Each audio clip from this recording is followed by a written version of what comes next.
ফিলিস্তিনের গাজায় ইসরায়েলি হামলায় একদিনে অন্তত ৪৬ ফিলিস্তিনি নিহত হয়েছে।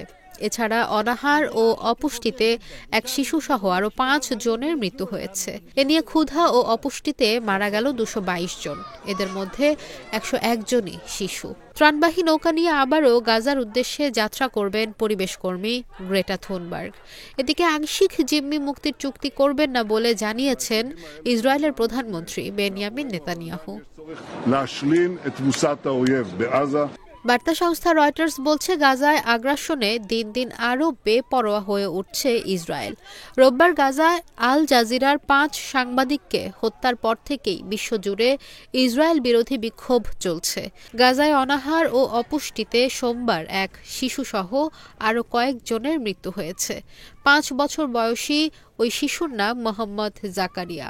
খান ইউনিসের নাসের মেডিকেল কমপ্লেক্সে তীব্র অপুষ্টির চিকিৎসা নিচ্ছিল শিশুটি।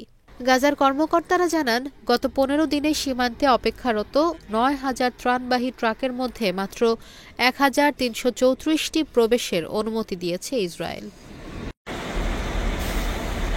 এই অবস্থায় ফিলিস্তিনিদের কাছে খাবার পৌঁছে দিতে ৪ সেপ্টেম্বর বেশ কয়েকটি ত্রাণবাহী নৌকা নিয়ে স্পেন থেকে গাজার উদ্দেশ্যে আবারও যাত্রা শুরু করবেন পরিবেশকর্মী গ্রেটা থুনবার্গ। তিউনিসিয়া সহ বিভিন্ন বন্দরে তাদের সঙ্গে যোগ দেবেন আরও মানবাধিকার কর্মীরা। গাজাবাসীর প্রতি সংহতি জানাতে ৪৪টির বেশি দেশকে একযোগে বিক্ষোভ ও পদক্ষেপের জন্য সংগঠিত করছেন গ্রেটা।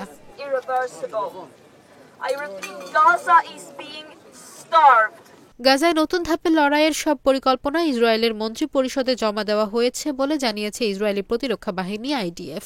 তবে আইডিএফের শীর্ষ আইনজীবী ইয়েফাত টোমার সতর্ক করেছেন, গাজা দখল করলে ফিলিস্তিনিদের প্রতিটি বিষয়ের জন্য ইসরায়েলকে দায়ী করা হবে। এতে তেল আবিবের ওপর চাপ পড়বে।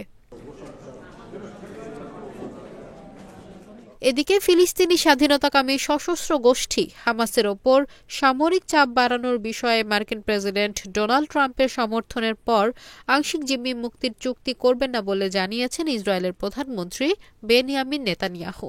এরপরেই তার দল লিকুদ পার্টির এক সদস্য দাবি করেন, গাজায় আকাশপথে দেওয়া ত্রাণের বাক্সের মাধ্যমে হামাসকে অস্ত্র এবং আর্থিক সহায়তা দেওয়া হয়েছে।